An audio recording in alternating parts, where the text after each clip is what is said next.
his NFL career.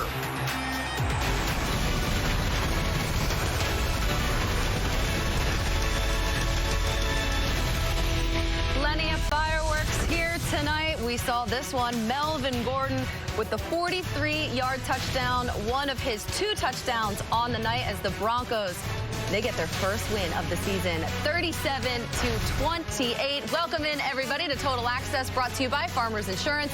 I'm your host, Colleen Wolfe, joined by my 3 friends here. We got Steve Smith Sr., Michael Irvin, Joe Thomas, everybody looking happy and ready to go here because, guys, we got to talk about this game. We had to kick off week 4 and so many fireworks that we saw. So let's just get to it, shall we? Let's see what happened here. Okay, so here we go.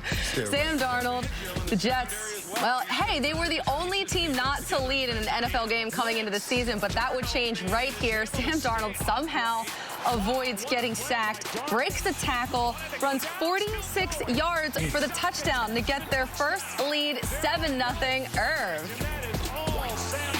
That's the thing right there that makes you say, let's be patient, let's keep working with this kid because he has the ability to do this. A great asset to be able to run just like that. Yep, the longest rushing touchdown by a quarterback in Jets franchise history. Next Jets possession, Sam Darnold is looking downfield, can't find anyone, and he's sacked, thrown down really hard here by Alexander Johnson, who actually whiffed on that long run that Darnold had first, so he comes back. Darnold will be shaken up on the play, as you can see there. He goes to the medical tent, so Joe Flacco would actually come into this game. But Brett Rippon here, let's talk about the night that he had. The 9th different starting quarterback for the Broncos since Peyton Manning retired in 2016. So let's see how he did out there. Second quarter, Brett Rippon throws a ball deep to rookie Jerry Jeudy, wins the battle there and scores the 48-yard touchdown, Steve. Yeah, Jerry Jeudy did a fantastic job, and Pierre, number 35, he doesn't even need a name. He can't cover anybody right now. So you see Jerry Jeudy is exploiting him. As we saw, look, coaches consoling him. Hey, son, it's okay. We know you're not very good. We only got a couple more weeks. Pierre Desir with an up-and-down night tonight. Tim Patrick, he had himself a game, 7-yard touchdown. So the Broncos, they would take a 24-16 lead. All right, let's go to the fourth quarter here. Broncos ball leading 27-19. Brett Rippon throws for Jerry Jeudy, and Steve, it's your guy, Pierre Desir. He returns it 35 yards for the touchdown. Okay, so that's sitting in zone coverage. They took him out of man. They knew he can't cover anybody. Sit him in zone coverage, and it worked out. Next Broncos possession, Brett Rippon throws for Nick Vannett. He's intercepted by Brian Poole, so that's Rippon's 3rd interception of the game. Broncos ball here, and Rippon, it started off so great for him, and then he's sacked by Quinnen Williams for a loss of 10, but there would be a flag on the play. Williams grabs his face mask, and yeah, that's not going to work out. So the Broncos drive stays alive. 7 plays later, Brandon McManus lines up for the 53-yarder, and he hits the field goal. So the Broncos take the lead 30-28. So let's go to the next Jets possession here. Sam Darnold is sacked by Bradley Chubb for the loss of 7 yards.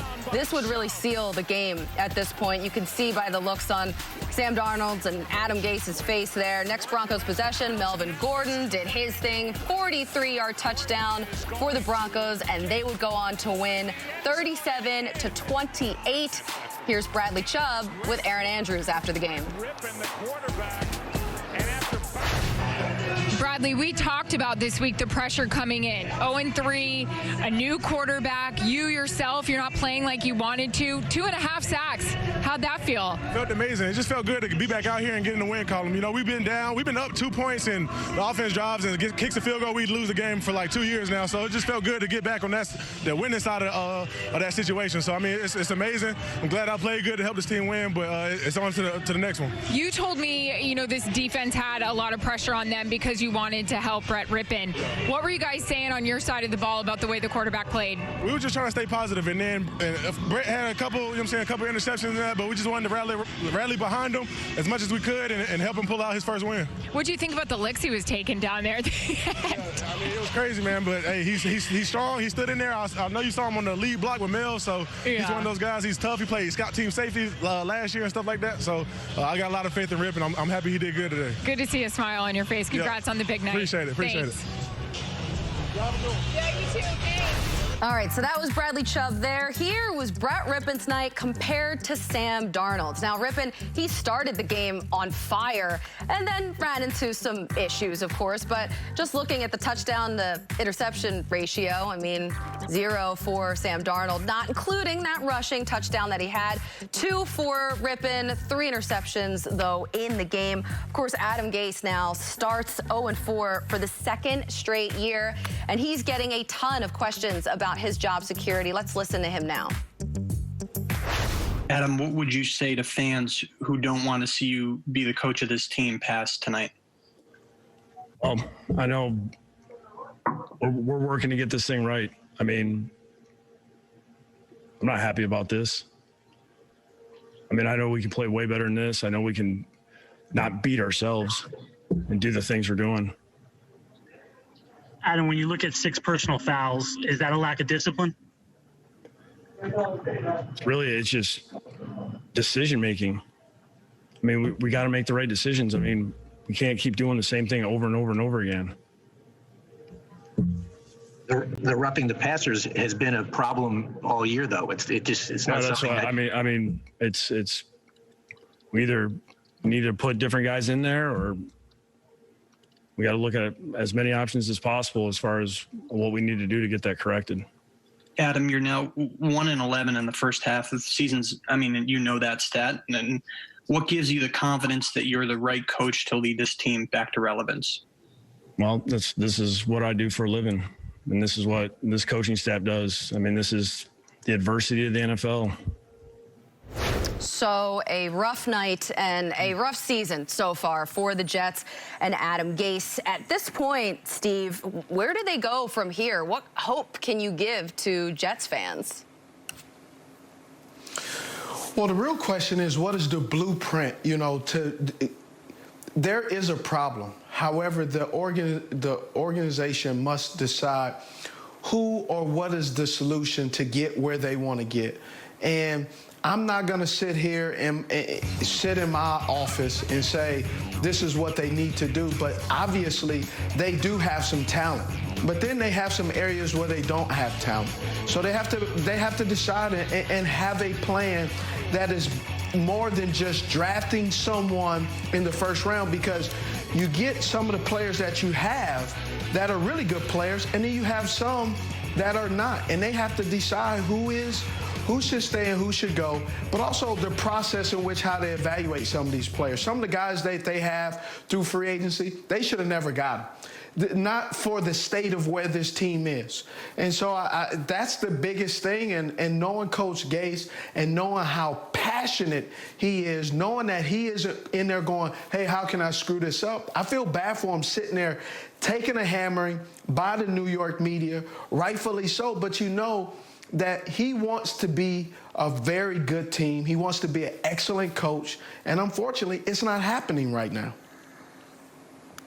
Yeah, the Jets organization, they've got a lot of difficult decisions that they're going to have to make this season and potentially at the end of this season, because it all starts with that quarterback position in the NFL. And Sam Darnold, just like we've seen throughout his career tonight, it was a lot of up and down. There was a lot of boneheaded plays where you're just wondering why he didn't throw the football, why he didn't escape the pocket. He stood in there, he took sacks, he didn't throw the ball when he could have. But then all of a sudden, he just jumps off the film. When you see him showing that athleticism with that long run, getting into the end zone, you see him make some of these incredible throws when he's on the run, and you see those things that made him the 3rd overall pick. But consistency is so important at the quarterback position, and they just haven't got enough of that from Sam Darnold right now. So the story has not been written on Sam Darnold as a New York Jets quarterback, but he's going to need to be a more consistent player moving forward if he wants to be their starting quarterback in 2021. And we should update you now, too, because Adam Gase said that it is a sprained shoulder for Sam Darnold tonight, which we saw him take that sack, take that hit, come out of the game, then come back in. But let's flip it around to the other side, the other quarterback tonight, Brett Rypien, in his first NFL start. He was locked in to start the game, and this is a guy who was on a short week without a ton of reps to work with. So, Irv, what impressed you from what you saw from him on the field? Yeah, Colleen, and both of these quarterbacks were tough, and they needed to be tough tonight because they both took some hits. Of course, you talked about Sam Darnold taking that hit, going in the locker room, coming back out.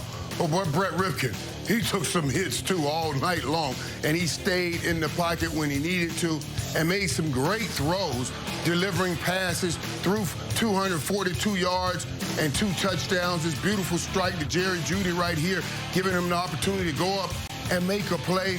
But then he also had some tough times, you know, in this game with making some turnovers and everything. And I've always tell people, I always talk about this game is about adjustments. It's about how do you handle the ebbs and flows, the ups and downs. And he handled them well in the end, getting the victory. That throw right there, that was a big-time throw right there to Patrick. So he came in this game wondering, and a lot of people are wondering and watching, can this kid really play in the NFL?